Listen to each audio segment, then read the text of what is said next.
Ini ada nggak ya?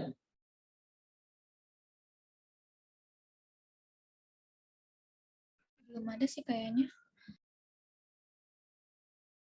Baik.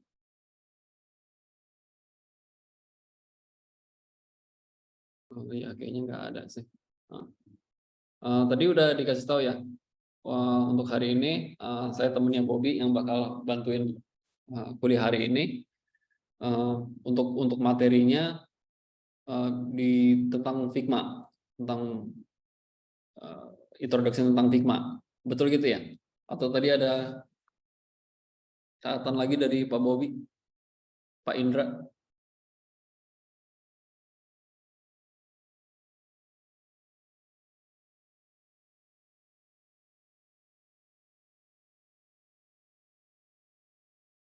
Oke, nggak ada ya?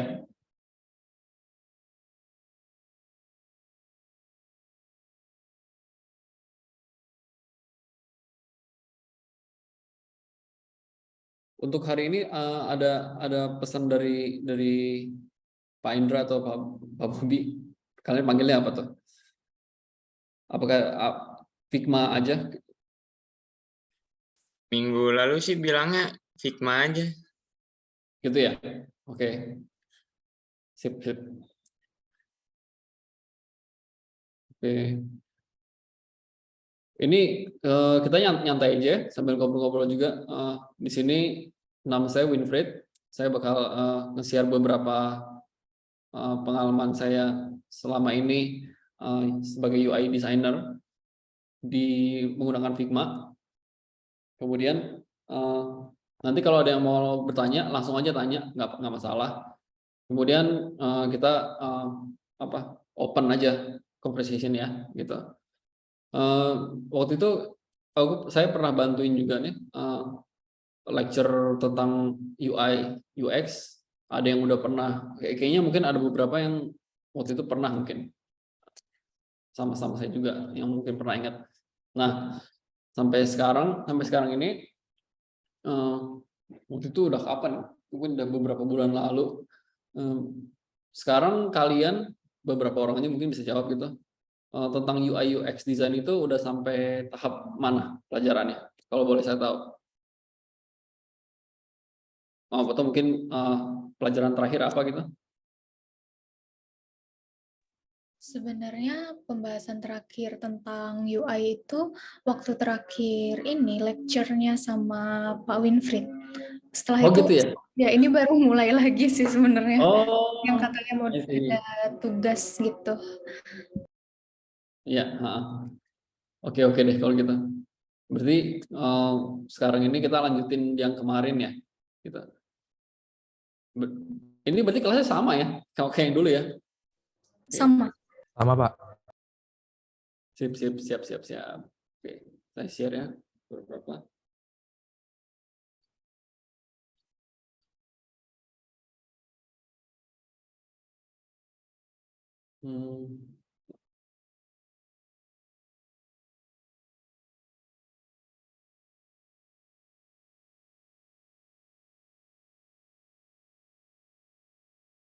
Sebentar saya masuk lagi ya. Ini kemarin baru di reset settingnya, jadi perlu di akses Zoom-nya perlu saya ini. Sebentar ya.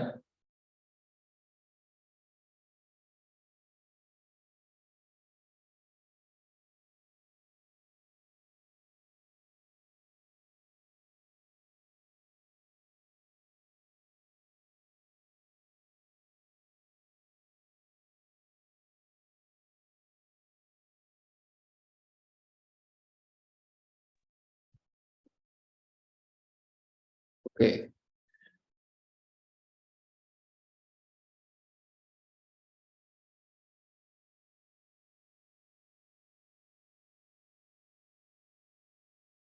Ya. Sharing screen-nya udah aktif ya? Oke.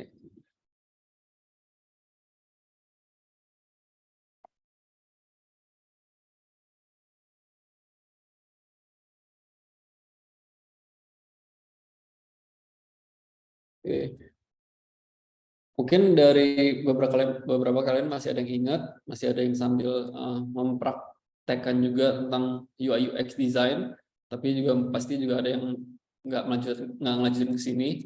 Nah, kita sekedar refresh bentar ya. Gitu. Kemarin saya tampil beberapa proyek-proyek dari 62 tempat saya kerja. Di sini kemarin tuh ada 929 design untuk e-commerce, kemudian untuk J99 Corp, task management sistemnya kayak semacam Trello gitu, MS Go Clinic, terus ada beberapa lagi kayak terakhir tuh seingat saya sih kemarin penyuratan Diftik Polri gitu, ada perubahan sih pasti di sini sekarang. Di sini siapa aja yang udah yang masih aktif ngelanjutin apa istilahnya jadi praktisi UI UX sambil belajar gitu? Apakah ada lebih dari 2 orang, 3 orang? Oke.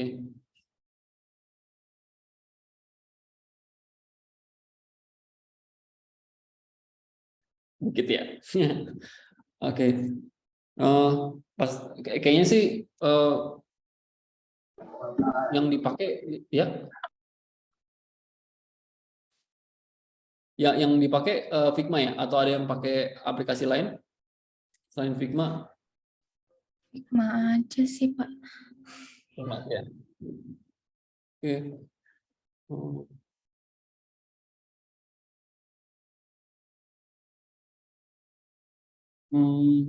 Nanti setelah selesai lecture ini, nanti aku bakal kasih 1 atau 2 file untuk bisa kalian pelajari.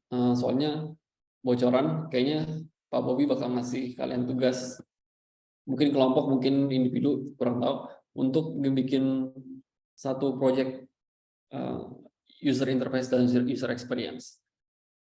Dan di dalamnya menurut kayaknya tebakan saya sih pasti bakal ada user experience juga sepertinya gitu. Oke, mungkin dari kalian, mungkin dari kalian yang udah sempat pelajari tentang user experience untuk user interface, mungkin kita masuk ke user interface dulu sekalian untuk nge-refresh yang kemarin terakhir kita pelajari ya gitu. Nah, menurut kalian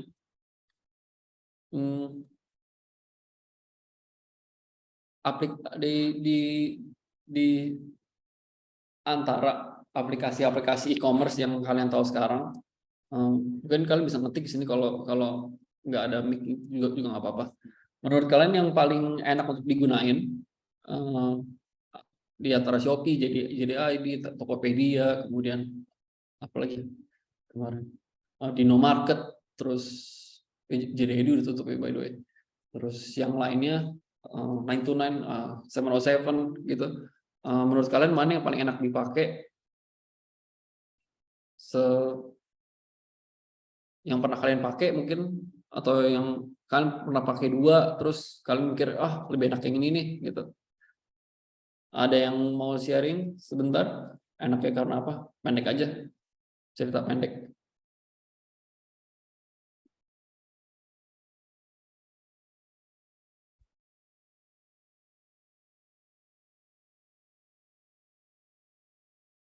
Gak ada? Oke. Di comment section, Pak. Bukan di ini, DM, di chat. Ada yang... Oh, sorry. Oh iya, Windows-nya di sini soalnya. Oke, bentar. 3 beda-beda semua ya. Tokopedia, Bucket sama Shopee. Mungkin bisa jelasin sedikit kenapa Tokped lebih enak dari yang lain? Shopee kenapa lebih enak yang dari yang lain? Apakah dari barang yang ditemuin lebih cocok? Biasanya gue belanja 1 2 3 4 5 lebih gampang dapetin di sini, atau karena promonya, atau mungkin karena desainnya, atau mungkin karena klik-kliknya cepat, tombolnya gede, lebih enak dibaca.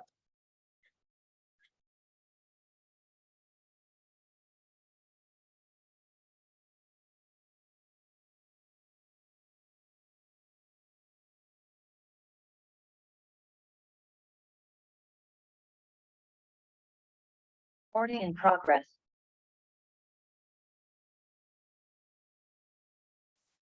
Oke. Barangnya lebih cepat ketemu ya.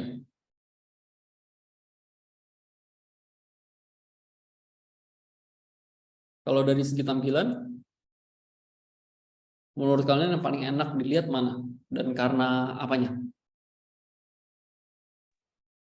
Karena warnanya, karena ukuran fontnya, gitu.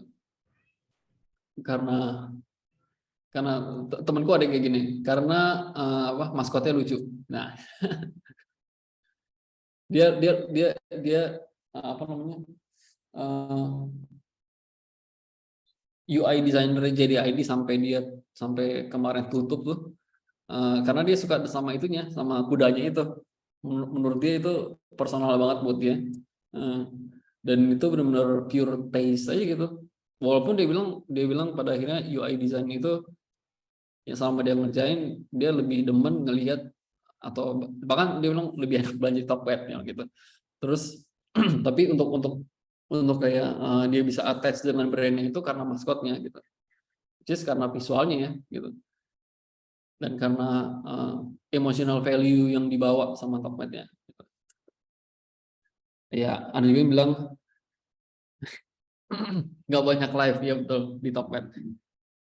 Emang beda sih marketnya antara yang live shopping sama Tokopedia.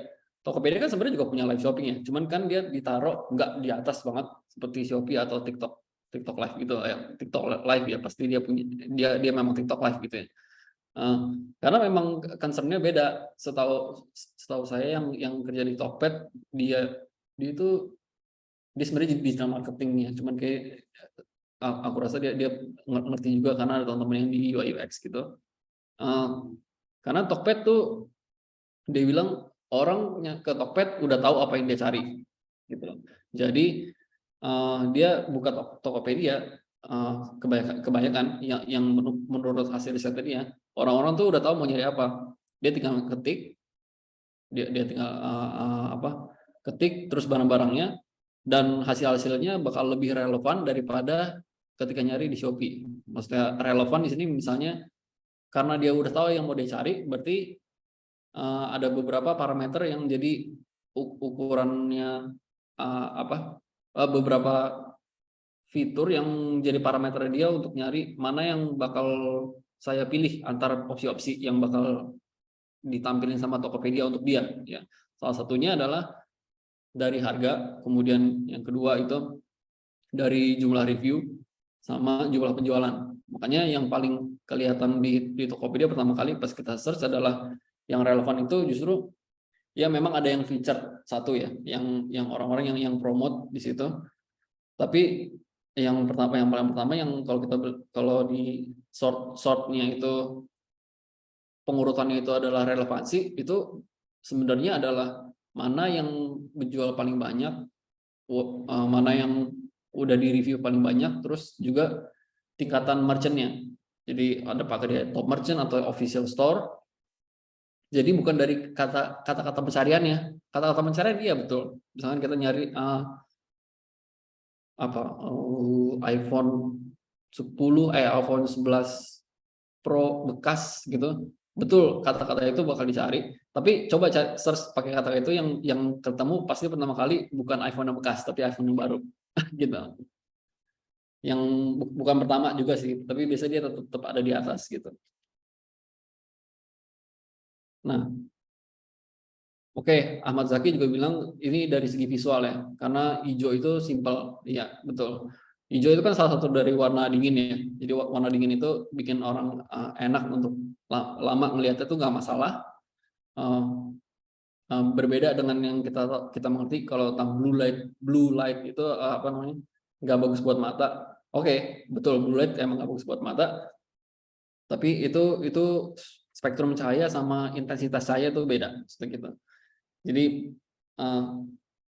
warna hijau, warna biru, warna magenta yang agak purple itu untuk dilihat lebih lama itu nggak masalah. Given warna-warnanya juga bukan yang warna-warna cerah terang yang apa yang merah terang benderang gitu ya, bukan biru-biru ya kayak zoom gini, enggak gitu. But it's still better daripada warna merah, kuning, oranye. Yang menurut aku juga kalian pasti ngerti gitu ya. Iya betul, Raditya bilang juga Tokped lebih cocok sama market yang cowok, Shopee lebih ke yang cewek. Karena Shopee tadi yang Tokped seperti itu yang tadi saya cerita, ya, yang Shopee itu untuk orang-orang yang nyari ke arah fashion, kemudian yang diskon-diskon yang obral gitu, flash sale, kemudian belanja impulsif. Kalau di Shopee nggak tahu deh sekarang. Kalau terakhir dulu lihat, terakhir pakai Shopee mungkin setahun lalu gitu.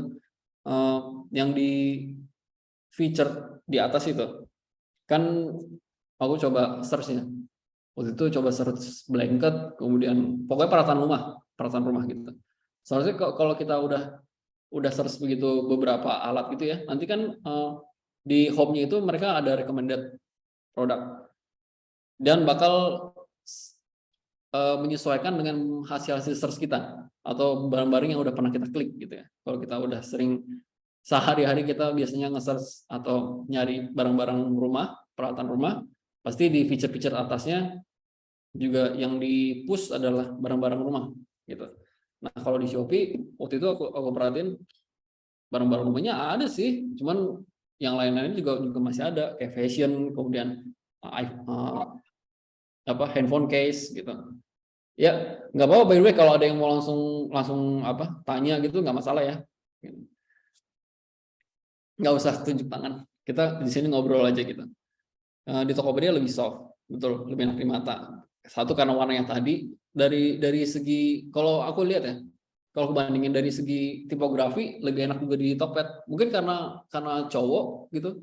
Cuman aku lihat di Shopee itu dia font-fontnya pakai font yang lebih tipis, weight-nya, beratnya itu, jadi di mata agak terlalu tajam gitu. Oh, Shopee banyak barang KW ya, baru tahu juga sih. Di Tokopedia juga ada barang KW ya, loh. Pernah belanja juga. Aku tahu ini harusnya harganya nggak segini gitu.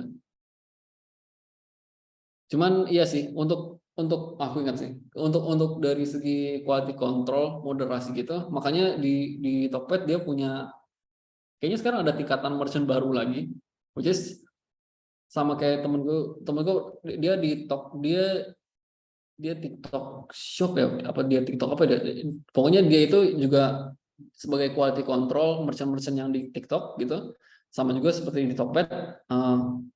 Menurut dia pernah di Tokped juga sebelum di TikTok sekarang gitu. Menurut dia TikTok sama Tokped itu lebih bagus quality control merchant-merchantnya gitu. Dia nggak pernah di Shopee sih, jadi nggak pernah tahu. Cuman dia katanya sih punya teman di Shopee. Nggak tahu apakah dia subjektif atau enggak. Cuman sepengalamanku itu cukup terbukti sih tentang quality controlnya. Gitu. Quality controlnya bukan barang-barangnya aja, tapi juga mengkontrol merchant-merchant yang ada di dalamnya gitu. Nah, semua tadi itu tuh termasuk dalam ilmu yang namanya user experience. Itu kan tadi kan experience kalian semua kan. Mana yang lebih enak, kenapa di sini lebih enak. Oh, kenapa saya lebih prefer belanja di sini. Mungkin dari kalian nggak ada yang sadar kalau kenapa enak di sana bukan cuma dari warna, bukan cuma dari font, karena banyak kita lihat kalau kalian lihat di website portfolio orang, kalau kalian sering lihat gitu ya, banyak juga yang warna-warna tipografinya bagus tapi scrollnya patah-patah, terus kalau diklik nunggunya lama, nggak kelihatan loading screen-nya gitu. Ini kelihatan loading tapi loadingnya nggak ada progress bar-nya misalnya kayak gitu, nggak ada warningnya gitu. Nah itu semua tuh penting untuk kita jadi jadi fondasi sebelum kita mendesain sesuatu, bahkan sebelum kita memutuskan kita mau mendesain apa gitu loh. Nah sekarang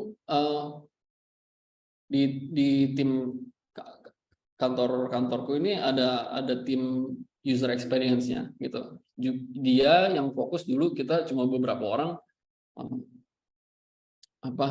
kita kerjain bareng, kadang-kadang kita nggak dokumentasinya rapi seperti ini. Nah, yang namanya user experience itu ada user flow, ada user journey, ada wireframe. Wireframe itu hasil dari user journey yang ditranslate jadi bentuk visual tapi masih kerangka gitu. Jadi kayak desain-desain yang punya kita sekarang ini, yang udah jadi gitu misalnya, desain kayak gini tapi masih kerangka kayak hitam putih doang. Mungkin kalian pernah lihat sih. Ada beberapa dari kalian pasti pernah lihat gitu. Nah, oke, ini aku ceritain tentang proyeknya yang sekarang lagi berjalan. Yang lagi bolanya lagi di tim user experience-nya adalah Dolarindo. Dolarindo ini sebagai background kalian adalah aplikasi money changer, sorry. Dan aplikasinya itu untuk si user sama untuk si Dolarindo-nya, HQ-nya, headquarter-nya, sama aplikasi untuk di back office masing-masing cabang gitu. Jadi kita sebagai usernya kita bisa pesan gitu, bikin order, terus nanti kita ambil langsung di tempatnya. Pasti kita langsung ambil ke tempatnya, atau mungkin di delivery gitu. Untuk delivery kayaknya sekarang belum sih, aku belum terlalu ngikutin gimana.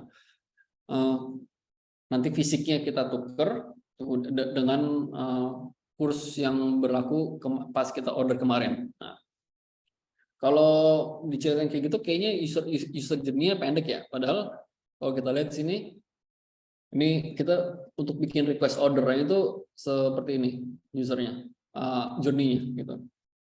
Jadi untuk pertama verifikasi ini ya. Jadi scan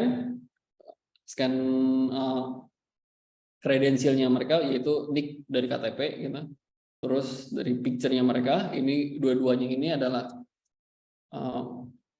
kredensial, kemudian customer history preview-nya mereka. Jadi apakah mereka udah pernah tuker duit di Dolarindo atau belum? Nah, itu untuk jadi verifikasi apakah si orang ini bakal legible atau boleh untuk melakukan money changing di saat ini gitu. Oh ya, by the way, ini kalian lihat ada beberapa bentuk ya ini. Nah, kalau menurut user experience designer kami, yang jajar genjang ini adalah action. Terus yang berisi panjang atau kotak ini, yang kotak biasa ini page-nya, halamannya apa. Terus yang belah ketupat ini cabang dari condition. Jadi kondisinya udah member atau belum? Kondisinya yes atau no, gitu kan. Percabangannya gitu. Ada condition, background check-nya oke atau enggak. Kalau iya, dia bakal kemana, kalau enggak, dia bakal kemana. Gitu. Terus yang lingkaran itu ada nggak ya? Lingkaran itu keterangan. Itu semacam tambahan keterangan. Gitu. Nah, jadi untuk user experience itu untuk user experience itu ada empat jenis ya. 4 jenis apa sih namanya? Instance kalau aku bilang gitu. Ada action, page, condition sama keterangan. Digabung jadi satu journey gitu. Nah, misalnya gini ya. Mungkin kalau kalian lihat sekelebatan kalian nggak bisa langsung ngerti. Makanya untuk klien biasanya kalau kita presentasi juga kita pasti ngejelasin gitu. Nggak langsung kita kasih dokumennya gini Pak. Jadi biasanya kita juga presentasi gitu. Nah, jadi dari sini customer history preview ini ada condition di sini ya. Apakah dia udah member atau belum? Kalau belum member, dia akan registrasi, ya kan? Registrasi udah kelar, atau di sini tadi udah selesai registrasi, kemudian mulai background check-nya. Nah, background check-nya ini nanti di sini ada lagi nih, ada user journey-nya lagi, gitu. Di background check, kalau green flag atau warning flag ini maksudnya ini cabangnya 2 gini. Ini berarti background check-nya oke. Yang warning flag itu background check-nya ada red flag, misalnya dia baru baru berpulangan dari luar negeri dan ada sempat criminal record misalnya di luar negeri tapi nggak pernah di sini, tapi itu kan juga salah satu warning flag gitu ya. Nah itu misalnya itu harus ada dokumen pendukungnya. Jadi untuk security lah, untuk dolar Indonya gitu. Kemudian lanjut ke sini, kalau dia warning flag dia bakal upload terus. Nah di sini sistem approval. Jadi kalau kalian lihat di sini ada 3 bagian ya. Pertama untuk verifikasi kredensial mereka, kemudian di sini verifikasi background checknya mereka, terus di sini approval dari dolar Indonya gitu. Nah di sini bakal ada inputnya nih. Oh, oke, kamu mau nuker apa pakai kurs yang sekarang, currency-nya berapa, pecahannya berapa, itu juga bisa. Jadi saya minta dong pecahannya 100 euronya 5, terus 20 euronya 10 misalnya kayak gitu. Itu juga bisa. Nah, di sini dia bakal create request order terus dimasukin ke kasir. Di situ udah ada tuh request ordernya. Kalau di Tokped namanya apa? Purchase kita gitu. Jadi kita udah bahkan belum sih. Ini tuh baru pre-order kalau di Tokped. Jadi kita belum bayar, tapi Tokped kayaknya harus langsung bayar ya. Gitu. Nah, nanti pas dia ke tempatnya langsung atau sudah di delivery ketemu sama kurirnya, dia baru tukar uangnya gitu. Nanti setelah selesai apa yang mau dia tukar, data-datanya dibuat request order untuk ke kasir sama invoice untuk ke customer. Nah, gitu. Penjelasannya gitu. Dari sini ada yang mau bertanya nggak? Tadi nggak ngerti di bagian mana misal gitu, terus apakah mungkin kalian ada yang bingung? Emang harus kayak gini tampilannya gitu juga? Nggak apa-apa, langsung tanya aja. Sampai sini dulu. Dan juga yang ini. Nah, ini yang lebih simple by the way.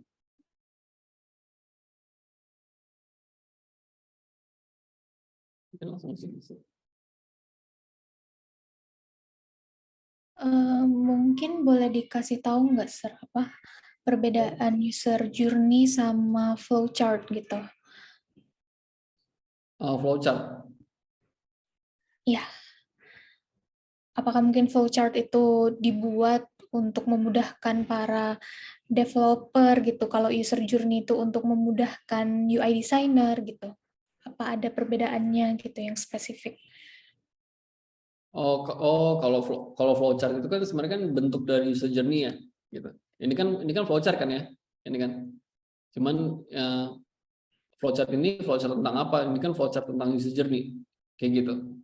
Jadi bukan beda antara user journey sama flowchart. Gitu bukan yang dimaksud? Oh iya ya, paham. Jadi bentuknya. Kenapa kami buat bentuknya flowchart user journey-nya? Karena lebih enak dimengerti. Orang udah familiar dengan bentuk flowchart gitu ya. Dan paling gampang dijelasinnya dengan bentuk flowchart kayak gini, ya kan? Kita selama ini juga nggak nemu sih alternatif selain flowchart itu apa untuk bikin user journey. Untuk sekarang sih ini paling dimengerti gitu. Apakah nanti bakal kita buat lebih enak jadi animasi atau mungkin nanti bentuk flowchart-nya ini bentuk halaman-halamannya itu kan pasti di belakang gitu ya. Nah, tapi untuk ini kan kita bikin user journey ini di awal ya. Jadi sebelum aplikasi itu di develop kan kita trace back ya. Jadi lebih enak kita bikin dari belakang. Jadi pertama aplikasi udah jadi ya. Sebelum aplikasi jadi itu bakal ada apa sih? User testing gitu, UAT. Terus sebelum UAT kan berarti aplikasinya harus jadi dong. Berarti kan aplikasi itu harus di develop ya. Sebelum aplikasi develop kan harus ada quality assurance, quality control, ada QA QC-nya. Terus sebelum di QC kan berarti kan didesain dulu kan gitu. Nah, desain itu sebelumnya kan pasti ada beberapa fondasi-fondasi yang perlu dipikirin sebelum memulai desainnya. Yaitu salah satunya adalah user journey gitu. Sampai sini udah cukup mengerti kenapa user journey dibutuhkan. Oh iya, kelupaan, sorry. Kenapa user journey harus dibuat di awal? Seiring sekarang ini proses di kantor saya adalah, di kantorku tuh user journey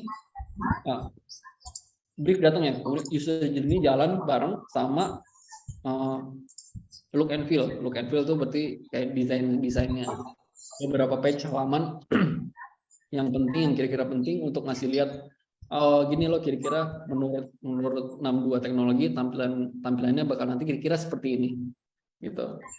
Jadi look and feel sama user journey. Kenapa user journey-nya dia langsung mulai di awal? Untuk yang pertama tadi kan dia look and feel itu untuk ngasih lihat perkira-kira nanti aplikasi kalian akan jadi seperti ini.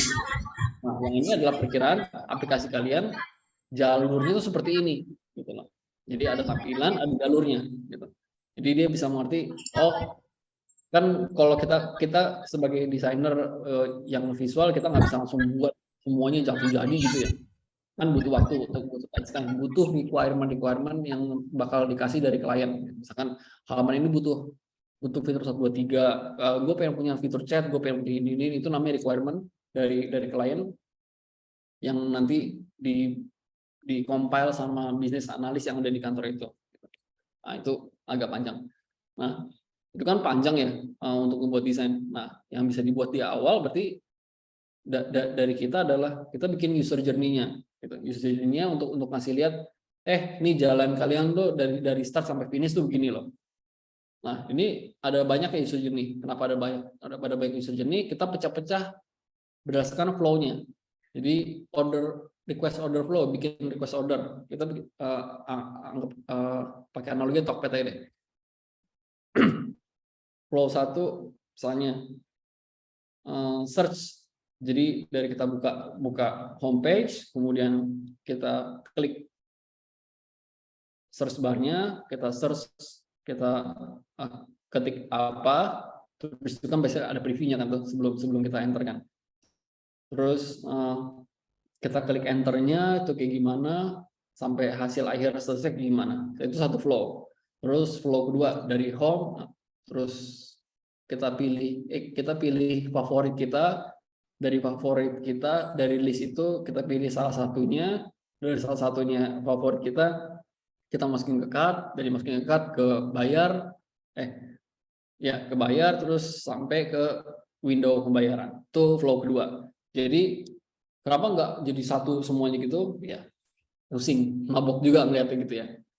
Jadi makanya lebih baik kita buat satu-satu flow-nya. Nah, jadi untuk sekarang sih tim kita flow-nya user experience designer ada 2 orang gitu.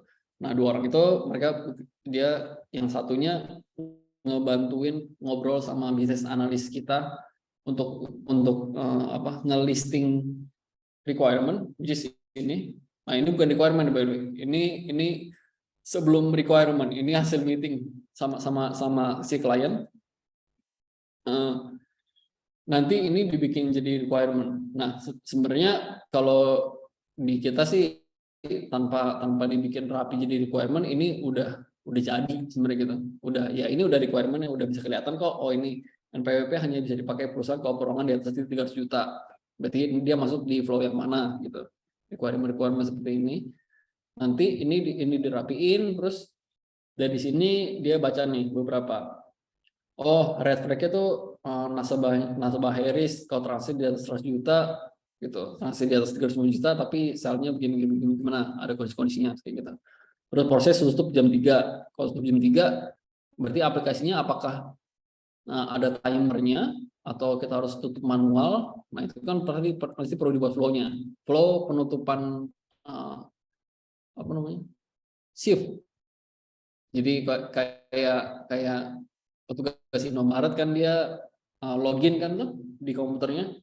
Oh, gue mulai shift jam 9 sampai jam 5 gitu kan. Apakah dia manual atau enggak otomatis, itu kan ada flow-nya sendiri. Nah, gitu. Jadi lebih baik nanti bocoran, by the way kalian pasti disuruh buat user journey ini satu-satu gitu, satu-satu flow. Nah, makanya bisa semua ini dilakuin sama satu orang, tapi ya capek sih gitu.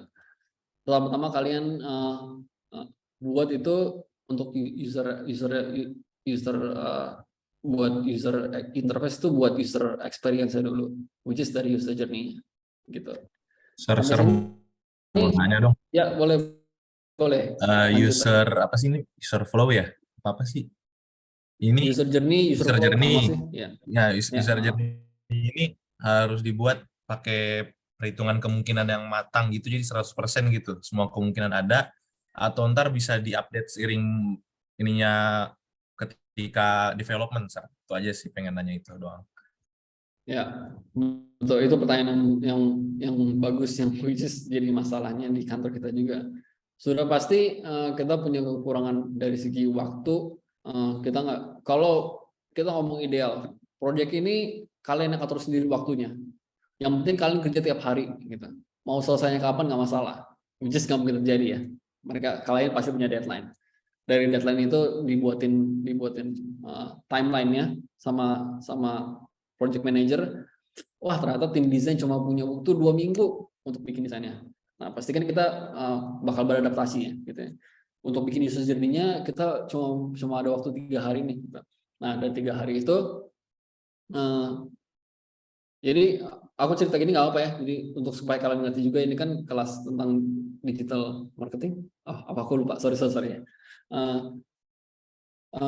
Pada akhirnya dari timeline itu kan kita cuma punya waktu 3 hari. Nah, dari 3 hari itu dari project manager juga pasti bakal propose ke kliennya, kita punya waktu di gini dijelasin. Ini jadi tahap pertama dulu ya. Tahap pertama kita bikin paling nggak sampai user journey-nya ada 5. Jadi paling nggak sampai verifikasi aja deh gitu misalkan. Tapi untuk pembuatan, misalkan untuk pembuatan invoice mungkin di phase kedua misalkan kayak gitu. Nah, pada akhirnya semuanya tuh bakal terdefine di user journey. Walaupun untuk pertama kali secara prakteknya kita nggak mungkin bisa selesaiin semua gitu ya. Tergantung dari capability timnya gitu.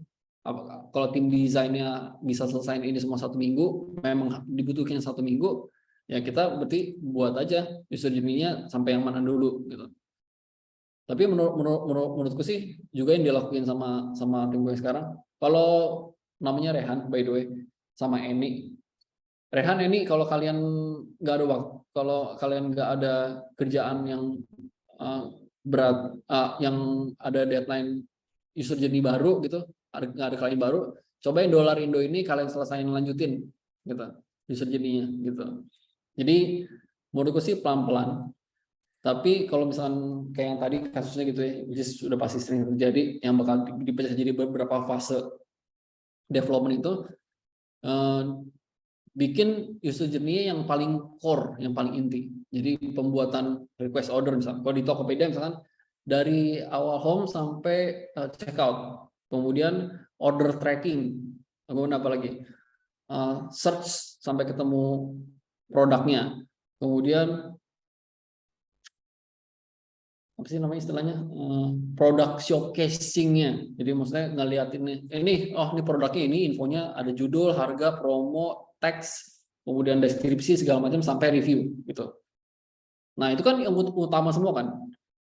Which is misalkan ada 5 flow itu, pokoknya ada 5 flow itu udah pasti jalan gitu. Nah, jadi kalau kalian pastinya bakal seperti ini.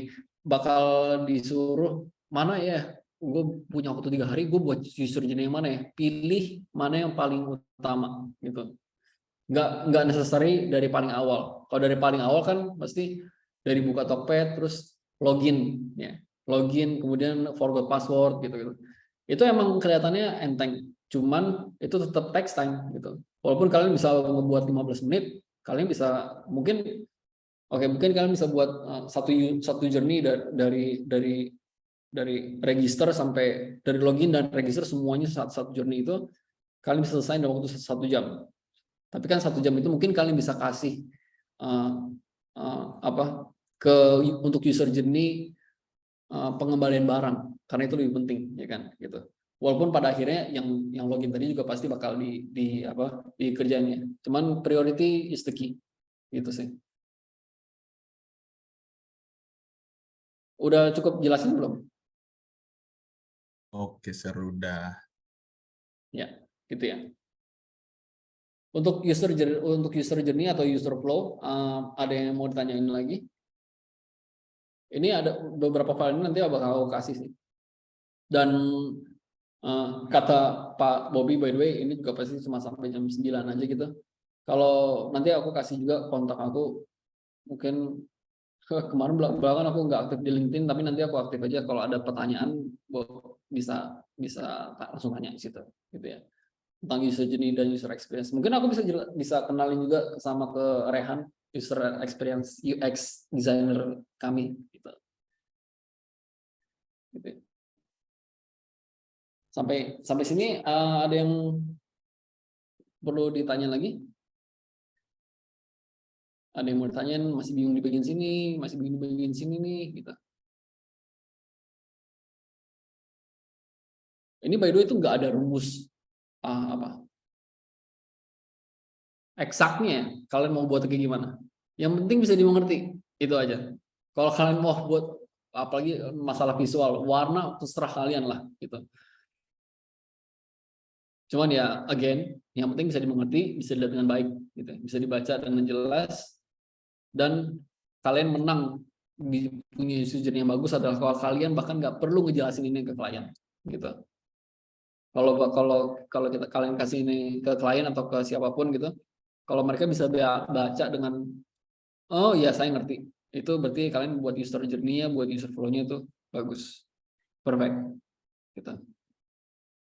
Terserah kalian mau pakai bentuknya gimana. Tapi untuk selama ini bentuk yang paling pas sih flowchart ya, gitu. Ada yang mau tanya lagi? Kalau enggak, kita masuk ke UI mungkin. Ya.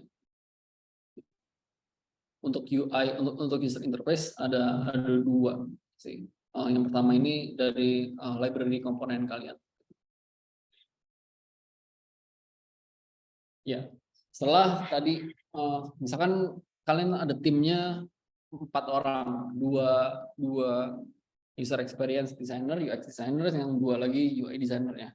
Yang UX-nya tadi kan kalian misalkan satu orang mikir ada halamannya ada apa aja nih, ya kan? Terus yang satunya lagi mikir journey-nya kayak gimana, sama mereka berdua bareng ngebuat yang tadi tuh user flow-nya di sini. Nah, ini by the way pakai aplikasinya FigJam. Di FigJam lebih enak pakainya, lebih halus. Jadi kalian tinggal klik sini, terus bisa langsung buat. Kalau di hover dia langsung kelihatan, langsung diisi tentang apa gitu. Terus dipindah-pindah pun dia bakal responsif, dipindahin ke sini juga bisa. Untuk user experience, user flow ini kalian bisa buat di FigJam. Nah nanti ini semua kan misalkan kalian mau jadiin satu ya, itu ini bisa di copy masukin ke Figma gitu. Nah ini tinggal copy paste deh. Di Figma pun juga bisa diedit gitu. Walaupun agak terbatas editing capability-nya, tapi bisa diedit. Nah terbatasnya adalah kalau di scale dia nggak bisa berubah ininya nih, ukuran fontnya. Itu aja sebenarnya. Gitu. Udah selesai nih user journey-nya misalnya. Nah, kan berbarengan sama yang tadi si user interface-nya bikin look and feel ya. Nah, salah satu contohnya adalah ini. Nih. Nah, ini sebenarnya aku mau tampilin satu flow, cuman belum selesai. Baru kemarin baru selesai ini. Baru selesai briefnya. Jadi ini yang aku lagi kerjain sekarang. Which is dilanjutin besok. Aku untuk look and feel, aku bakal ngebuat satu user journey ini yang sudah dibuat Rehan. Jadi ini aplikasinya adalah aplikasi tentang farm management gitu. Jadi di greenhouse mana gitu itu ada manajemen crops-nya, kemudian dari dia penanaman bibitnya, misalkan kentang ya, penanaman bibit kentang, terus maintenance kentangnya itu kan harus dijaga suhunya, harus dijaga kelembaban tanahnya gitu kan, sampai di harvest kemudian didistribusikan gitu. Nah, ini satu journey yang paling utama yaitu farmer task-nya. Jadi para petani-petani yang ditugaskan memaintenance greenhouse-nya itu, kan mereka bakal dikasih sistem ya. Dan mereka sekarang punya sistem ya, tapi kan lebih bagus kalau semuanya terdata gitu. Datanya bukan cuma terdata kehadiran mereka atau pekerja mereka apa, tapi juga terdata hasil kerja mereka. Jadi dari ini usernya si mandor ini, dia login, kemudian login di homepage. Di homepage-nya itu nanti dia bisa navigasi ke task, atau ini bisa kalian bisa buat indikator by the way. Kalau di Figjam gini ya, aku udah kasih tau Rehan, ini udah pelajari dia nih. Jadi gini, di ini already member registration, misalkan sini ya, kalian bisa klik di panahnya ini, terus diklik 2 kali, ini ngejelasin arahnya ini maksudnya kemana, arah ini maksudnya apa, misalkan already member action-nya registration, misalkan kayak gitu. Misalkan kayak tadi di sini homepage ini misalkan di homepage-nya juga. Ini terserah banget kalian mau buatnya kayak gimana ya. Ini benar-benar nggak ada hukum resminya atau rumus resminya. Kalian buat user journey kayak gimana.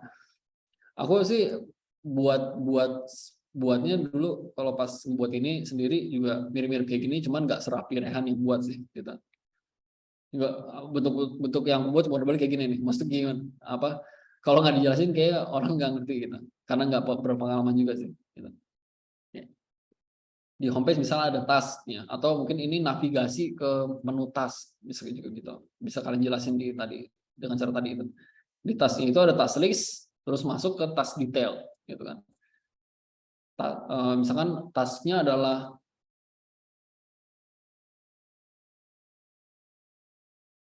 watering the plant, terus kemudian ganti pupuknya. Misalnya kasih pupuk terus suruh gemburin tanahnya misalnya gitu kan, itu kan tas listnya. Terus kemudian tas detailnya yang tadi pupuk, nambahin pupuknya itu pakai pupuk apa, kemudian jam berapa, sebanyak apa, misalkan kayak gitu kan gitu. Nah di tas detailnya misalnya gini, ada absensi, di dalamnya ada absensi, terus absensi kayak gimana nih maksudnya, add farmer, oke. Terus add farmer caranya dengan cara scan, terus kasih deskripsinya gitu. Tugas gue udah gue lakuin, terus dia scan barcode gitu kan. Terus sorry itu untuk closing yang pertama kali. Jadi kalau di sistemnya mereka, dia sebelum ngelakuin task mereka harus nge-scan barcode, pas selesai juga mereka nge-scan barcode. Jadi waktu yang ditempuh itu jadi data gitu. Berapa lama mereka ngelakuin tugasnya gitu. Setelah itu baru ditutup tugasnya, oke, tugasnya selesai. Sudah absent out gitu. Nah, kalian juga bisa tambahin keterangan-keterangan gitu ya di user journey-nya gitu. Ini ya, yang namanya user interface designer bakal berterima kasih banget sama user UX designer yang bisa ngebikin kayak gini. Jadi jelas gitu loh. Oke, ngeliat kayak gini, saya sebagai user interface designer-nya ngelihat, oke, dengan ngeliat kayak gini bisa ngebayangin 1, 2, 3, 4, 5, 6 halaman gitu. Ada 6 halaman yang perlu aku buat. Di halaman 1 ada ABCDE, di halaman 2 ada ABC, di halaman 3 ada ABCDEFG gitu. Nah, itu semua kan kalau udah terdokumentasi dengan bagus, enak yang desainnya. Bakal smooth banget. Dan karena sebelumnya pas proyeknya mulai, dia udah mulai ngedesain look and feel-nya, kayak tadi misalnya gini nih, yang ini, terus udah disetujui sama tim, udah disetujui sama klien, udah tinggal terusin aja. Terusinnya pakai apa? Terusinnya pakai library kalian. Nah, ini yang ketiga waktu itu aku udah pernah ngejelasin di sini. User experience, user interface, tapi sebenarnya ada satu lagi nih. Ini tuh kayak semacam pondasi yang orang-orang biasa nggak lihat di rumah tuh, padahal itu yang paling penting. Library ini yang bakal ngebantu kalian nerusin, ini buat user interface ya, nerusin yang tadi ini semuanya itu kan bisa dibilang aset-aset visual ya. Satu kartu ini aset visual, ini aset visual, terus ini adalah aset visual juga, tipografi kayak gimana, buttonnya juga ini adalah aset visual, ya kan, warna background juga aset visual, gitu. Sampai sini ada yang mau ditanyain dulu nggak sebelum aku lanjut ke library, komponen dan style, gitu. Udah cukup jelas. Masih bisa ngikuti ya. Oke, siap. Oke, selanjutnya di sini mungkin beberapa dari kalian ada yang udah pernah ingat tentang komponen, instance, sama komponen dan instance sih, gitu. Nah, ini waktu itu aku pernah kasih lihat juga, mungkin ada yang pernah ingat tentang library-nya 62 teknologi. Ini tuh komponen-komponen library itu adalah kumpulan komponennya yang biasa kita pakai, yang biasa 62 teknologi pakai untuk dipakai ulang di proyek-proyek lainnya, di proyek-proyek selanjutnya. Yang misalkan seperti ini, button, gitu ya.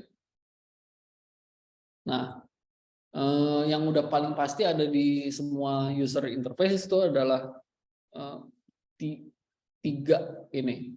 Yang paling udah pasti, button style, color style, sama text style, ya kan. Walaupun pastinya kan bakal beda-beda setiap project gitu ya, tapi kan ketiga aspek itu pasti tetap ada, gitu. Text pasti bakal dipakai, color pasti bakal dipakai, button pasti bakal dipakai sebagai interaksi antara user dengan app-nya kan, gitu. Nah, di sini kalian seperti ini kita define nih. Misalkan untuk yang tadi, untuk petani user journey ini misalnya kita pakai stylenya kayak gini nih, ada agak semacam retro morph namanya nih, kayak retro kartun gitu untuk button-buttonnya. Terus untuk warna-warnanya kita udah pilih warna-warna kayak 1, 2, 3, 4, 5 gitu. Yang bakal kita pakai 1, 2, 3, 4, 5, terus yang monokrom pakai warna ini. Kemudian stylenya, warnanya kita pakai teksnya inter misalnya gitu. Nah, ini belum diganti by the way, tapi misalnya kayak gini gitu ya. Udah diganti nih, ya kita pakai inter.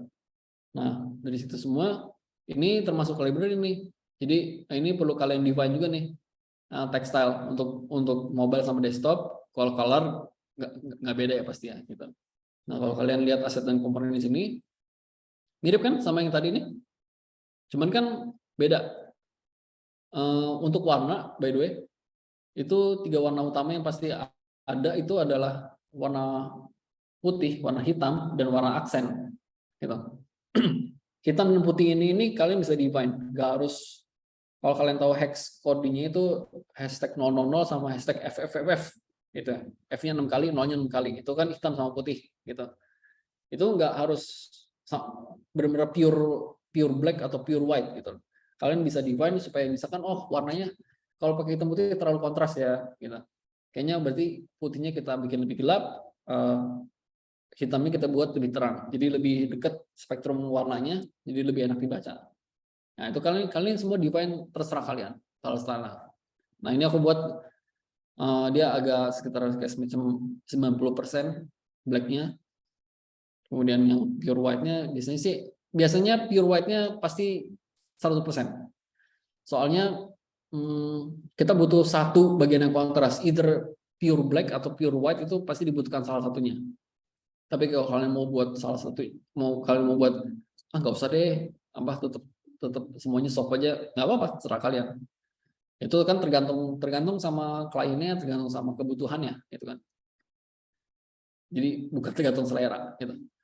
Nah, ini kalian bisa lihat kan beda nih antara library yang tadi sama library sekarang. Bedanya yang satu lagi tadi by the way warna itu aksennya itu warna semacam warna utama brandnya, gitu. Walaupun warna brandnya ada dua, pasti ada satu warna yang paling dominan yang bakal kalian pakai, yang jadi fokus pointnya. Di petani ini kita pakai warnanya hijau. Dia punya dua warna, hijau sama oranye, gitu. Cuman hijaunya udah pasti ini sangat melambangkan flora daun, sama yang kedua tadi. Yang kedua adalah yang seperti ada beberapa tadi bilang di chat, warnanya lebih enak untuk di mata, gitu ya. Nah, walaupun beda, tapi strukturnya kan semua tetap sama nih, sama yang tadi. Kita udah pasti punya button style, punya color style, semua punya text style, gitu ya. Terus kita ada ini beberapa pilihan untuk teksnya. Ini nggak perlu kalian kasih sih kalau udah kalian pilih yang mana gitu ya. Nah, ini misalnya beberapa untuk loading animation-nya gitu. Terus menunya, menu barnya, terus menu barnya ada berapa jenis. Ini yang di home, ini untuk yang butuh action, ini yang butuh action yang horizontal. Misalkan kalau yang teksnya panjang, itu kan nggak bisa ya di sini ya. Gitu. Jadi ada 3 jenis misalnya gitu. Dari mana kalian bisa tahu kalian butuh 3 jenis? Dari user journey, gitu. Dari user journey dan dari user journey dan requirement, gitu. Sebenarnya requirement itu kan hanya list-list yang bakal dirapi di user journey, gitu ya. Nanti kan, gitu. Terus untuk top bar bentuk-bentuknya ada yang nggak pakai title, ada yang pakai title, ada search-nya, gitu. Nah, ini library punyanya 62 nih. Jadi kita udah punya icon-icon yang bakal dipakai terus. Mungkin kalau nanti kliennya dia butuh desain icon yang lebih tajam-tajam atau lebih kartuni atau lebih playful, banyak splash-splashnya misalnya. Itu nanti kita bisa desain, gitu. Nah, mesti didesain sendiri. Tapi kita define di sini pasti. Nah, dari tadi kan ada 3 jenis ya si warna itu ya. Ada yang black, white, sama aksen. Begitu juga dengan icon, gitu. Begitu juga dengan icon, dengan button, gitu. Yang bentuknya visual ini pasti mereka punya 3 jenis. Sama dia punya beberapa pilihan ini ya, sizingnya, gitu. Terus ada beberapa kondisi kan, gitu. Buttonnya punya number bubble, gitu misalnya. Terus yang tadi di sini buttonnya punya number bubble juga di bagian kiri kanan sini. Untuk apa nih? Untuk notifikasi, gitu misalnya gitu.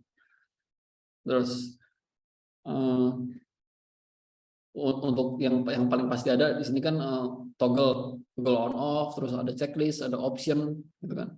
Dengan ukurannya, gitu. Sama ini ada beberapa yang mungkin dibutuhkan di beberapa page, di beberapa fitur, misalkan kayak progress bar, gitu. Progress bar yang bisa diedit, misalkan. Terus untuk fill outnya gini. Nah, idealnya library ini kan kalian pasti pikir ya, ini ada sebelum kita ngedesain, ya kan? Pasti kan. Kita mau ngedesain home, ini semua harus ada dulu nih, gitu.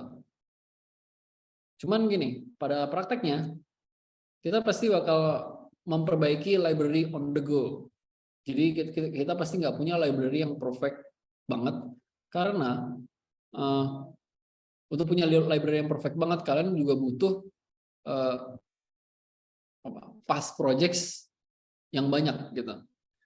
Project-project yang udah ada, library ini bisa terbentuk karena kita udah banyak project. Jadi sebagai referensi kita, karena kita nggak bisa benar-benar 100%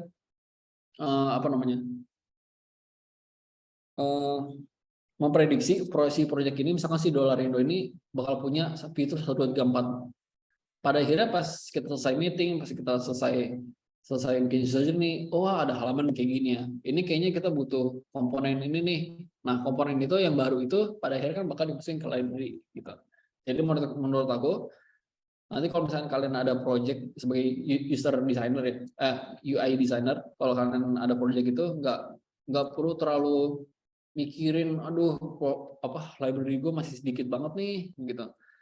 Yang penting-penting dulu aja yang pasti bakal dipakai, kayak button gitu. Kemudian ini pasti bakal dipakai kan, checklist, toggle, option, kalian bisa buat itu.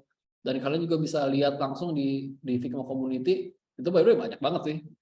Selama ini aku jarang ngelihat library orang, takutnya terpengaruh banget sama desainnya mereka, sama terlalu berkutat di sini, malah nanti jadinya nggak ngerapin library sendiri, atau bahkan terlalu nggak bisa bantuin UI designer yang lain misalnya kayak gitu. Nah, di Figma community by the way banyak banget ya, kalian bisa lihat aja di sini. Mungkin menurut aku kalian contoh aja salah satu, terus kalian setelah kalian punya gitu, misalkan kayak tadi deh yang ini, misalkan ini kalian punya ini, nanti kalian styling sesuai dengan kalian, menurut kalian lebih enak, nggak masalah. Pada akhirnya nanti kalian pasti bakal restyling ulang sesuai dengan project yang kalian buat gitu. Jadi nggak masalah. Di UI UX design itu nggak terlalu, kita nggak, menurut aku ya, aku lihat environment-nya gitu ya. Kita nggak terlalu, orang-orangnya nggak terlalu mikir tentang plagiarisme gitu. Karena semua itu by function gitu. Ya udah pasti text field udah kayak gitu, button ya udah pasti kayak gitu. Bentuknya mungkin beda-beda, tapi behavior-nya kayak gitu loh. Sampai sekarang aku lihat ini beberapa nggak ada tuh yang masalah-masalah legal action tentang UI UX design gitu. Kalau tentang brandnya mungkin iya gitu. Warna brandnya mungkin iya. Kayak color scheme-nya mirip banget sama sama Nike untuk yang brand mana, tapi jarang banget sih itu benar-benar, soalnya layout itu mereka nggak punya style seperti ilustrasi gitu, seperti painting gitu. Tadi sampai di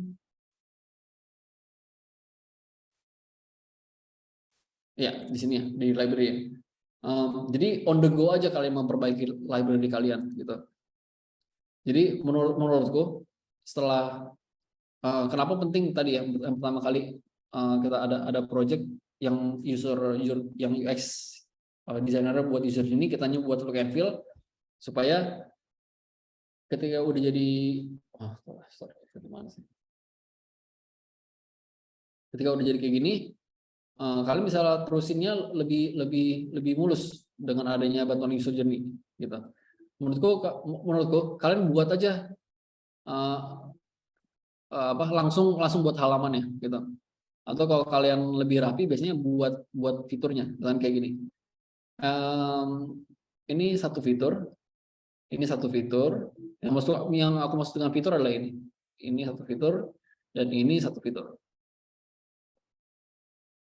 Ini adalah menu bar, kemudian ini list task, ini chart 1 dan ini chart 2. Nah, ini kan kenapa ada 4 ini?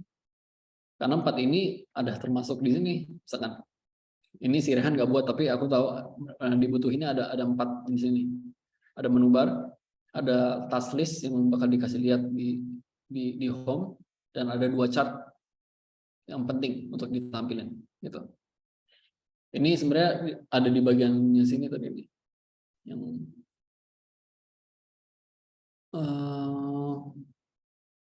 itu ada di sini. Requirement itu list-listnya gitu ya. Sorry, bukan ini. Yang ini. Jadi dari listnya si user yang si UI designer bisa buat ini dulu nih, fitur-fitur ada apa aja, kemudian dijadiin di satu page, kemudian dia buat page baru, dia buat lagi fitur berikutnya untuk dijadiin di page 2, di page 3, fitur berikutnya lagi di page keempat, seterusnya seperti itu. Gitu. Sampai sini ada mau bertanya dulu atau bingung di bagian mana mungkin?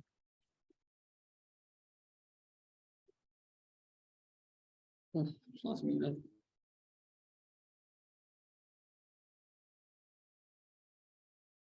Enggak ada ya? Kita bisa lanjut ya. Oke. Menurutku seperti itu. Terobos aja dulu untuk kerapihan. Menurut aku sambil selesain, ya betul, sambil rapihin sebagai UI designer ya. Tapi menurutku jangan terlalu perfeksionis banget di pertama-tama gitu. Menurutku kalau aku biasanya kayak gini. Aku buat 2 halaman. Kemarin apa ya? Ini Assistant Foundation. Jadi ini buat website gitu ya. Aku nggak tahu ini buruk atau enggak. Tapi kalau aku sebenarnya lebih suka ngefixin 1 halaman dulu dari home-nya. Jadi biasanya kalau aku buat home itu biasanya bisa sampai mungkin sehari juga itu di home terus tuh. Tapi home-nya tuh perfect gitu loh. Kenapa? Soalnya dari home ini tuh jadi dari 1 home ini buat aku adalah patokan desain gitu loh. Ini patokan desain berikutnya tuh bakal seperti ini. Bakal seperti ini maksudnya seperti apa? Gini. Dari ukuran title-nya, kemudian bentuknya. Terus yang paling penting adalah jarak antar objeknya. Jadi kalau bentuknya seperti ini, ada title di kiri, kemudian ada dua section gini ya, 2 kolom gitu. Jarak antar kolomnya berapa? 40 pixel segitu. Kemudian per sectionnya ada jarak berapa? 40 pixel juga. Terus di section ini mereka punya margin ke kiri atas, kanan samping berapa? 60 ke atas. Ini by the way namanya kalau di Webster namanya 1 strip ya. 1 strip ini atau 1 section terserah kalian mau bilang apa, tapi nama istilahnya dulu 1 strip. 1 strip ini jaraknya punya margin 60 atas bawah, terus kiri kanannya 120 gitu. Nah, itu semua tuh ya, itu bakal berulang, itu kan pasti bakal berulang terus ya di UI, di desain-desainannya. Nah, by the way, salah satu faktor yang paling penting di UI design itu bukan estetik tapi adalah pengulangan. Nah, itu kalian perlu ingat terus, pengulangannya pengulangan apa? Pengulangan dari semua yang ada di desain, yaitu pengulangan warna, pengulangan tipografi, ya kan seperti ini. Pengulangan warna-warna hitam, terus pengulangan warna krem latar belakang ini kan pasti bakal dipakai terus di page-page lainnya kan, gitu ya. Kemudian pengulangan jenis buttonnya, bentuk buttonnya, seberapa kurvanya, kemudian ada tulisannya sebesar apa, gitu kan. Terus buttonnya ada berapa jenis, warnanya seperti apa, behaviornya kayak gimana, kemudian pengulangan style, misalkan ini ada apa sih namanya, shadow di belakangnya gitu, bakal diulang di bentuk-bentuk yang kayak gimana gitu. Nah, karena aku udah punya patokan satu ini mobile ya salah. Karena aku udah punya pengulangan yang satu itu, yang kedua ketiganya itu biasanya aku buat misalnya gini, home itu 1 hari, course detail sama cuma tiga. Course sama course detail itu 1 jam. Gitu. Kenapa? Karena udah ada patokan semua dari home. Jadi pertama kan aku buat home ya. Kalau kalian belum punya library, berarti kalian kan buat manual semua nih. Ini buat manual, buttonnya buat manual, terus kalian bikin jadi komponen gitu kan. Tapi kan lama-lama jadi ini. Ini komponen 1, terus ini bentuk style title-nya. Kemudian ini bentuk kartu coursesnya gitu. Kemudian ini bentuk apa namanya? Testimoninya gitu. Kalau kalian lihat yang sini misalnya, misalnya ini deh tadi ya, gitu ya. Bentuk kartunya kayak gini, udah pasti.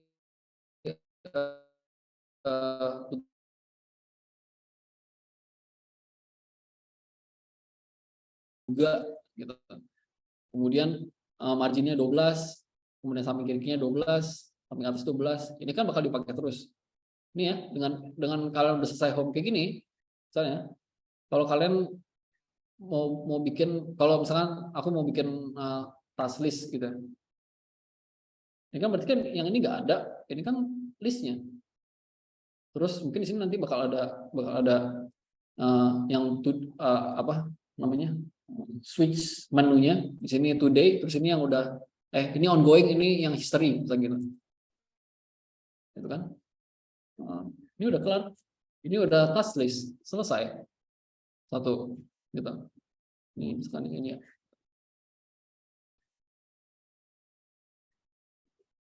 Nah, task list selesai. Kemudian kalau mau bikin full report misalnya, report berarti kan isinya ada beberapa yang bentuknya kayak gini. Terus ada list misalkan tulisan gitu. Kira-kira bisa kayak gini. Nah, gitu. Makanya kalau menurut aku, sepengalaman aku sih lebih baik di satu ini dulu aja. 1 atau 2 page yang core, yang utama, kalian tekuni itu, terus kalian di peer review, di review bareng sama tim kalian gitu. Gimana nih, kelihatannya udah enak belum, kontrasnya udah enak belum, terus kalau kayak gini di page berikutnya bakal enak atau enggak gitu. Kalau udah enak bisa sampai sini 1 atau 2 page gitu, ya udah lanjut itu malah enak banget gitu. Itu semua kan sebenarnya tadi sih di pesan Bobby untuk ngajarin yang mekanisnya. Cuman menurut aku lebih penting belajar fundamentalnya sebelum belajar mekanisnya. Mekanis itu kalian bisa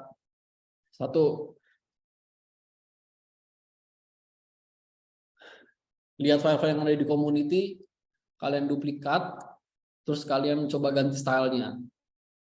Kalian bisa download file-file kayak misalnya apa, marketplace, banyak banget yang public yang kalian bisa nih, ini udah jadi by the way filenya, yang bisa kalian bikin copy terus kalian ubah sendiri gitu ya.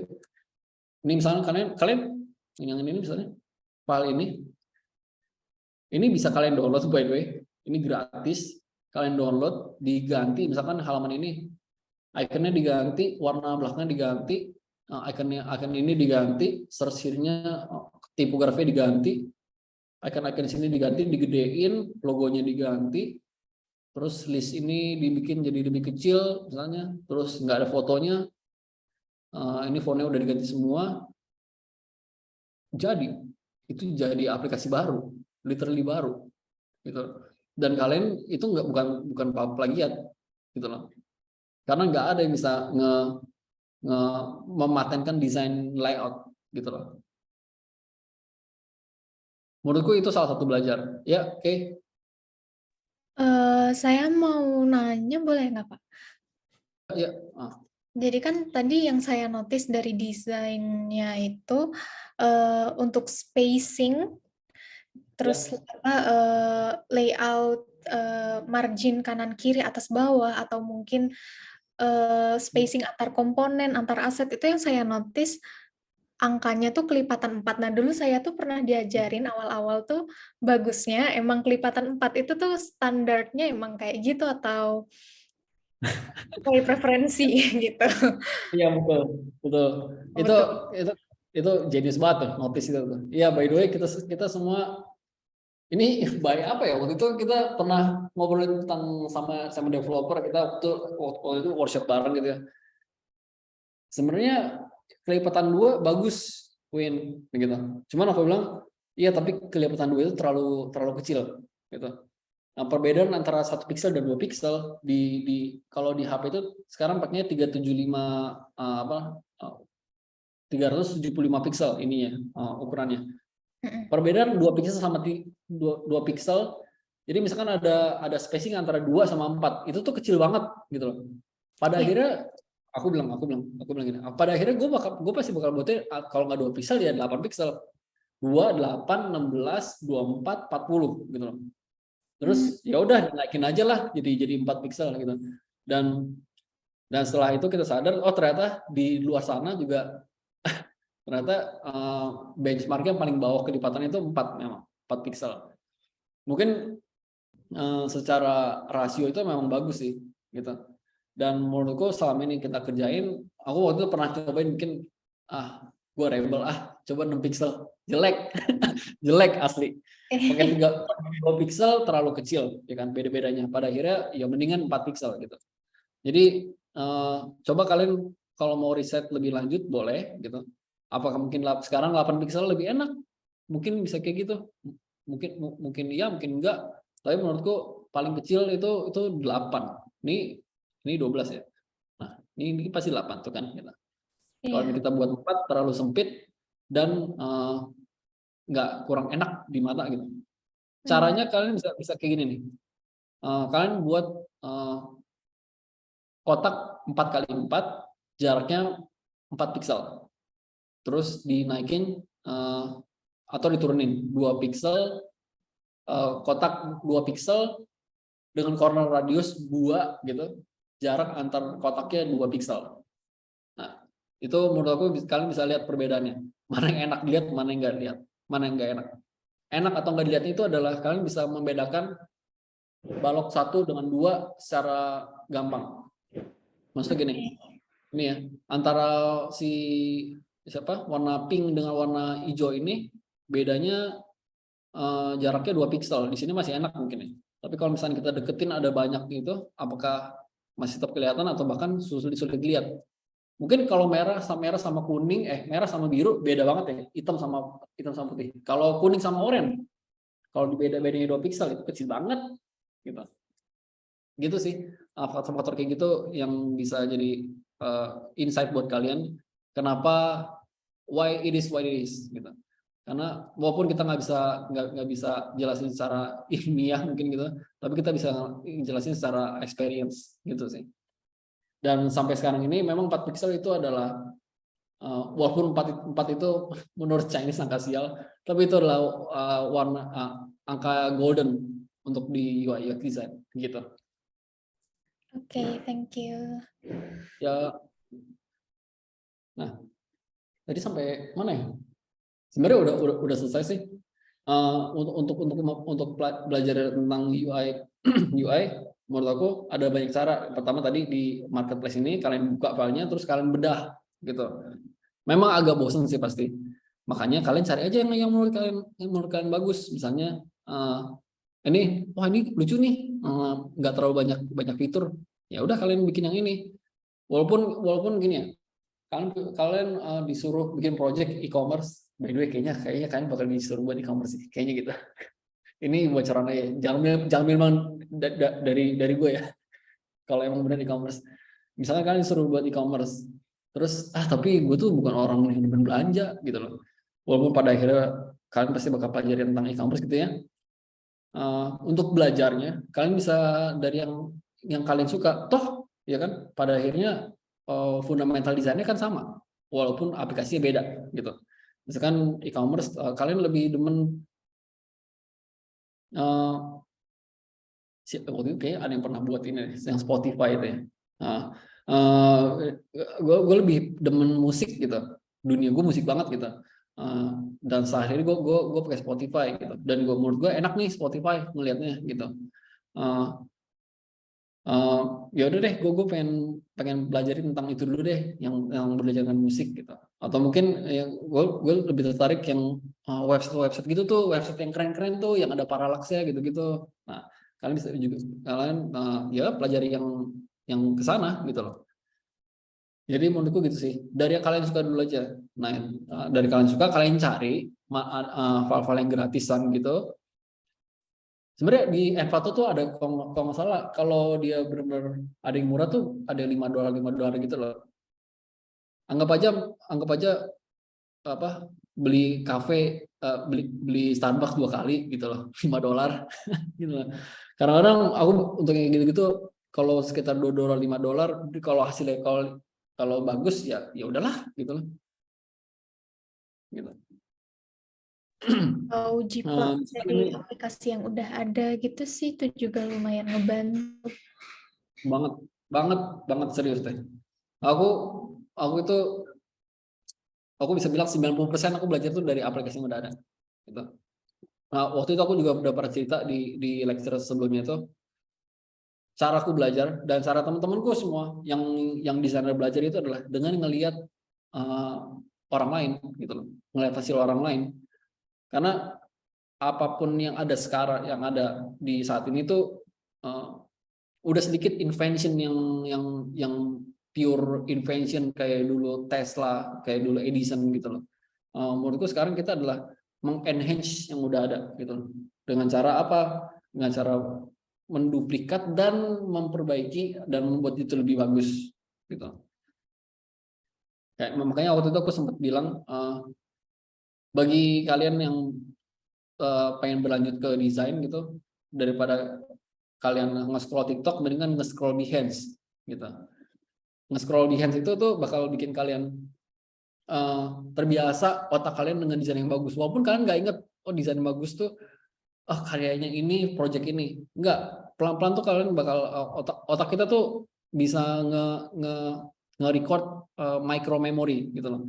Jadi kalau kita terbiasa dengan desain bagus, kita secara nggak langsung kalau kita ngeliat desain jelek, kita bisa lihat, oh itu ini desainnya jelek. Gua nggak biasa ngelihat desain kayak gini, karena yang biasa gue lihat adalah desain yang bagus kayak gitu.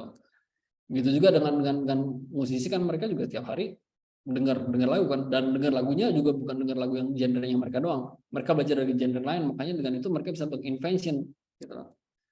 Ya bisa lebih inventif gitu loh. Nah, ini misalnya perform marketplace gitu. Suka dengan beauty gitu, suka dengan musik gitu. Kalian cari di community banyak, dan sebagian besar bisa bisa di download sih, bukan bisa diedit. Ada yang bisa diedit, ada yang enggak gitu. Kalau yang ada yang bisa diedit dan bagus, biasanya ya bayar, biasanya gitu. Gitu sih. Dari sini terus kemudian aku catat aja di chat kali ya. Nanti bakal kesimpan nggak ya? Gitu. Jadi ada dari Figma Marketplace, Figma Community, kemudian ada dari Dribble, sama dari Awards, sama satu lagi Behance ya. Goes without saying. Sama Pinterest, it's okay.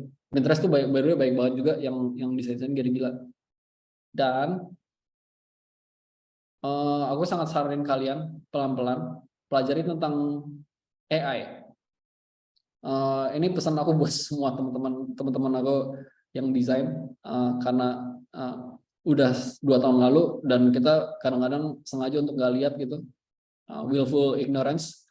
Padahal kita mesti lihat perkembangan AI sekarang itu sangat-sangat pesat. Sebentar, aku kasih lihat ya.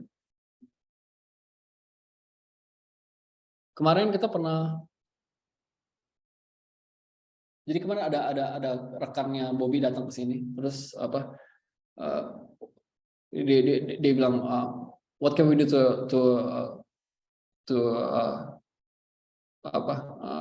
fasten the progress gitu loh.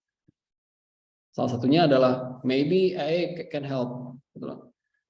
Ini semua dibuat sama AI, which is dibuatnya cuma semenit. Kita tulis, kita mau buat, can you make please make an application, apa sih namanya istilahnya, a mood board of application, mobile application for psychology apa gitu, with serene and earthy color, calm color, dan AI ngebuat ini dengan mudah dalam 1 menit gitu. Kalau kalian nggak nemu gitu ya,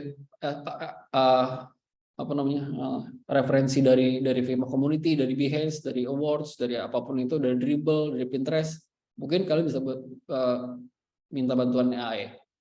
Nah, aku tulis di sini ya.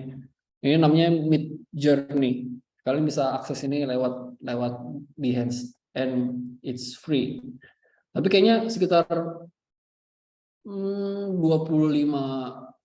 apa namanya 25 gambar per bulan per user, kalau nggak salah seperti itu. Menurut aku kalian perlu pelajari ini juga. Ini bakal ngebantu kalian banget. Ini biasanya aku buat kayak gini, aku juga paling buat ini doang ya, nggak sampai sininya. Mungkin let's say 6 jam sampai 1 hari, 8 jam gitu. 6 sampai 8 jam 1 harian untuk ngefixin ini semua dan satu tim. Kemarin literally kita pelajari ini, ngebikin ini dalam 1 menit, kita diskusi, selesai. Ini proyek baru dengan tampilan kayak gini, selesai. Sama klien, kelar. Walaupun kita nggak bisa 100% berpaku di sini, ya mungkin kalau klien nggak tahu, kalian bisa kasih ini jebret, selesai. Oh iya ini bagus nih, ya gini aja. Why not? Gitu loh. Gitu ya. Sebentar lagi waktunya habis. Nah, sepertinya itu aja sih yang bisa aku share hari ini. Untuk mekanisme nanti aku juga bakal kasih beberapa linknya Figma, dari Figma. By the way, tutorial Figma keren-keren. Dia setiap update yang besar-besar itu kayak komponen, auto layout gitu-gitu, mereka pasti bakal buat file Figma yang interaktif gitu. Kalian bisa buka file Figma itu, kalian play. Nah, di situ kan ada komponen-komponen tuh ya. Terus ada fitur-fitur yang baru, misalkan auto layout kayak gini-gini nih.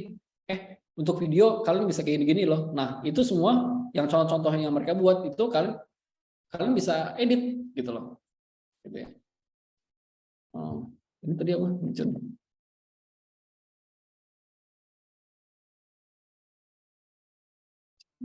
Oh ya, by the way, langsung tanya aja ya.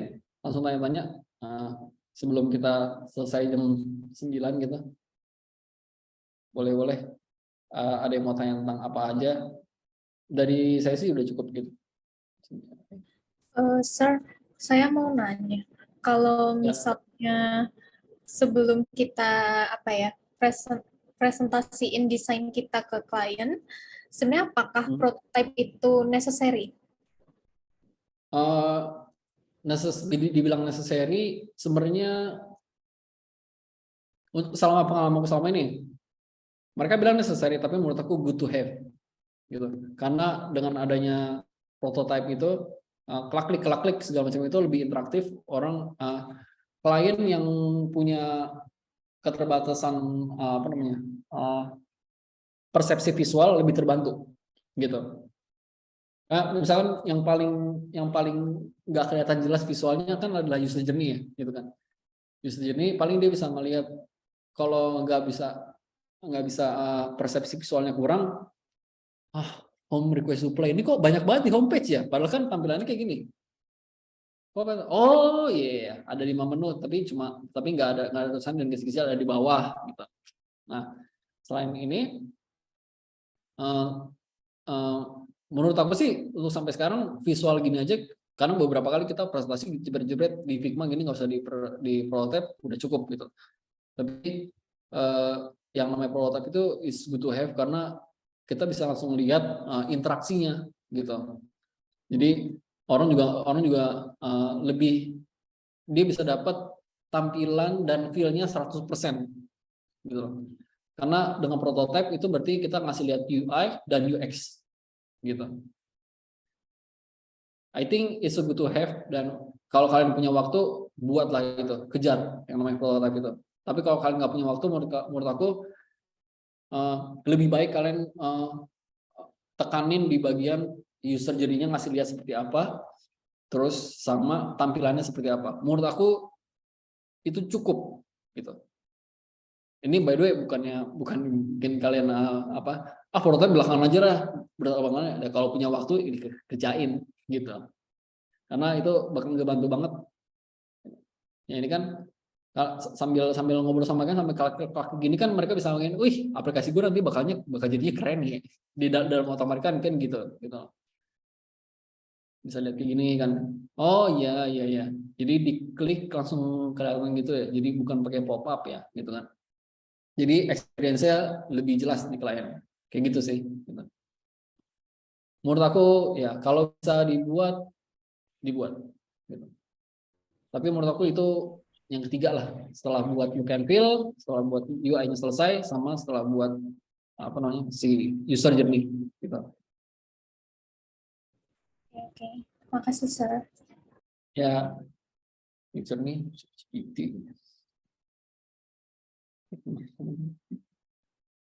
di Figma itu repositorinya ada di community mereka sebenarnya, yang tadi aku kasih lihat tentang Figma itu.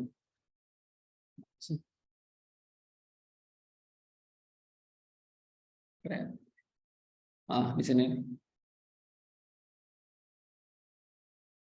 Ari di Figma, nah nih video ini file-file ini semua ya, kalian bisa duplicate di file kalian, terus kalian bisa edit, benar-benar bisa diedit, komponen ini bisa dipakai gitu loh. Sama YouTube-nya Figma sih. Dulu sih aku seharian nontonin semua Figma-nya gitu, which is nggak efektif gitu ya, karena sehari ngeliatin semuanya jadi bingung mau yang kerja, wah yang mana dulu nih, kayaknya Figma berat deh. Salah satu videonya dulu aja. Ini misalkan tentang video. Ini update terbarunya Figma. Jadi videonya sekarang bisa ini interaktif banget. Nih, itu kalau kalian lihat itu tuh bisa diedit nih. Ini kalian bisa select. Tuh, navigasinya, layernya di sini. By the way, untuk UI designer ya, ini penting ya. Ini layer ini penting ya. Maksud aku gini. Kalau layer kalian rapi, desain kalian dirapi, untuk nemuin objek-objek juga lebih enak gitu loh. Kalian bisa select sini, oh ini ada di grup sini, ada di sini gitu. Menurut aku kalian sekarang belum tentu bisa langsung ngerti kenapa itu penting ngelihat layer itu, tapi lama-lama sebagai UI designer penting banget layer, terutama layer yang rapi gitu. Nah, ini sekarang di prototyping, ini prototyping Figma ya. Si videonya bisa di play, terus bisa ada soundnya, terus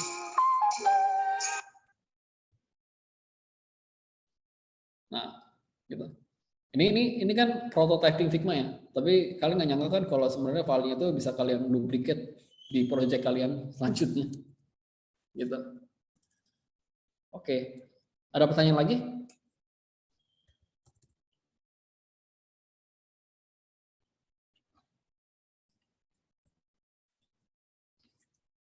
Ya, itu aku udah tulis di chat.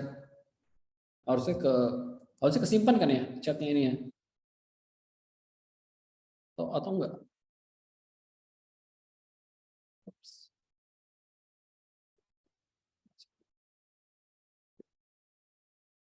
Ada pertanyaan lagi sampai sini?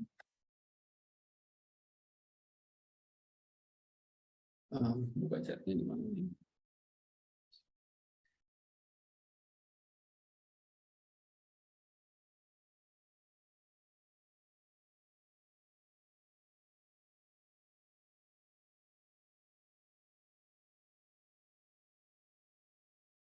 Sudah cukup jelas kayaknya, Sir. Iya, ya udah. Oke, sebentar. Sorry. Ya.